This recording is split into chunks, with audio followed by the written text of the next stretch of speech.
Bonjour, je suis Libellule Wakanda. Je vais vous montrer comment faire un effet miroir et un effet reflet dans l'eau. C'est dans la section débutant, mais des outils qui peuvent être très utiles pour vos futures créations. Donc, je vais commencer en allant ouvrir une création ou un tube ou une image. J'ai au préalablement fait une signature ici pour vous faire l'exemple. Je clique dessus, je vais ouvrir. Maintenant, je vais vous montrer comment faire pour faire l'effet miroir. Vous allez voir votre barre d'outils qui est à votre gauche. Advenant qu'il se peut qu'elle soit à votre droite ou à votre gauche. Pour aller voir ça, vous allez aller dans Outils.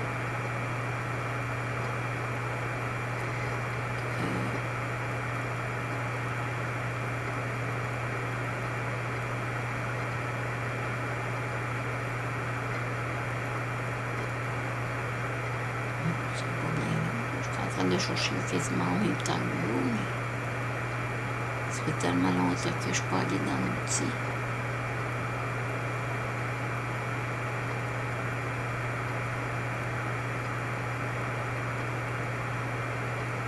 OK. Vous allez dans Affichage. Si vous voulez que la barre des filtres apparaît, vous cochez. Idéalement, cochez les trois en haut. Miniature des calques. Moi, j'ai mis la taille standard pour bien voir l'image. Maximiser l'image à l'ouverture, oui. Limiter et ombrage des images, oui. Grille de repérage, c'est à votre choix. Magnétisme de la grille, encore c'est à votre choix. Puis, zoom avant, zoom arrière, vous l'avez ici, où c'est marqué 100%. Vous avez juste à rapetisser ou agrandir votre image pour mieux faire du découpage pour les tubes ou la rapetisser comme vous voulez. Ensuite, vous avez la taille réelle, le zoom automatique, le plein écran et lissé. Bon, maintenant, pour aller faire notre effet miroir, on va aller cliquer ici à notre gauche dans la barre outils, l'effet miroir. Assembler à droite, donc vous allez les avoir un côte à côte. Si je fais OK. Ensuite, si vous voulez un dessous de l'autre, ça va être ici. Maintenant, la deuxième option, comme je vous disais, avec un reflet dans l'eau, vous allez venir cliquer à droite, outils de sélection, rectangle. Vous allez venir sélectionner avec votre souris en maintenant à gauche votre souris. Vous allez faire votre carré en vérifiant la ligne ici qu'elle soit pas ici mais vraiment centrée. Ensuite, vous allez faire filtre, déformation et reflet dans l'eau. Vous voyez, c'est très simple avec Autofiltre Studio. Et c'est comme ça sur pratiquement tout. Et vous auriez du plaisir. Il y en a qui disent que PSP, ils jurent juste par ça, mais mettez-vous à travailler avec Autofiltre pour y être surpris de tout ce que vous pouvez faire avec. Ensuite, n'oubliez pas que pour signer vos signatures, vos créations, à ce moment-là, vous cliquez sur le T ici qui est texte. Vous choisissez votre police d'écriture. Si vous voulez des polices d'écriture, un dossier à insérer dans votre font de Windows, vous avez juste à me le dire, je vais vous envoyer mon dossier de police. Vous aurez juste à l'installer, il est déjà tout prêt. Vous le mettrez dans votre dossier, puis vous aurez beaucoup de polices. Comme vous pouvez voir, j'en ai une puis une autre.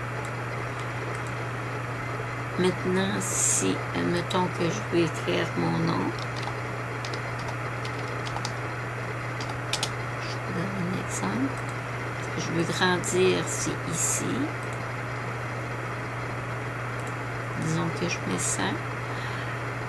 L'angle, c'est bien sûr si on le veut en l'horizontale ou dans l'autre sens. Centre, à droite, à gauche. Réinitialiser, ce qui veut dire que si vous ne touchez pas à ça, quand vous allez vous servir de votre écriture, à la prochaine fois, il va être aux mêmes coordonnées que vous allez l'avoir placé en ce moment. Si vous réinitialisez entre chaque fois, vous allez devoir replacer votre police, la grandeur, toutes vos choses à chaque fois. Moi, j'y touche pas, actuellement. Ensuite, si, mettons que je veux avoir un effet en arrière d'ombrage, je clique sur Effet, je mets opacité à 100, ombre portée, opacité à 80, lisser, rayon 10, contour flou. Si on clique sur biseau externe, je vous le montre, ça vaut la peine. Vous allez voir que ça va donner un genre d'effet 3D, ce qui veut dire que les lettres vont sembler plus épaisses. Et voici, je vous l'ai mis en grand pour que vous voyez bien. Maintenant, pour que les lettres restent claires quand on va diminuer l'écriture, je vous suggère fortement d'aller sur votre calque, le calque avec le T pour l'écriture, cliquez à droite, convertir le texte en image, en calque image toujours avant. Ensuite, retournez sur votre texte, clic droit, redimensionner le calque. Maintenant, vous pouvez diminuer. Comme vous allez voir, le texte ne devient pas embrouillé. Il reste toujours clair, même si je le diminue. Là, j'ai oublié de faire de quoi avant. Mais idéalement, il n'est pas supposé... il n'est pas supposé.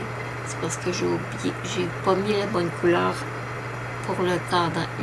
L'effet d'ombrage, c'est ce qui fait qu'il semble être embrouillé. Mais je vous en reparlerai d'un autre tutoriel.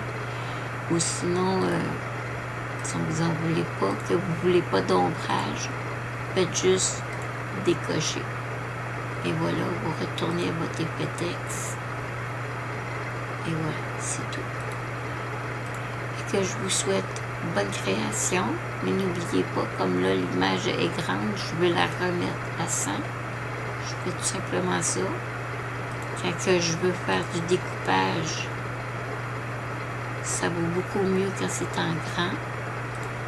Quand vous avez terminé, vous la remettrez à 100. C'est pas plus compliqué. Je vous souhaite bon tutoriel, même si c'est bien en mode débutant, là, on s'entend.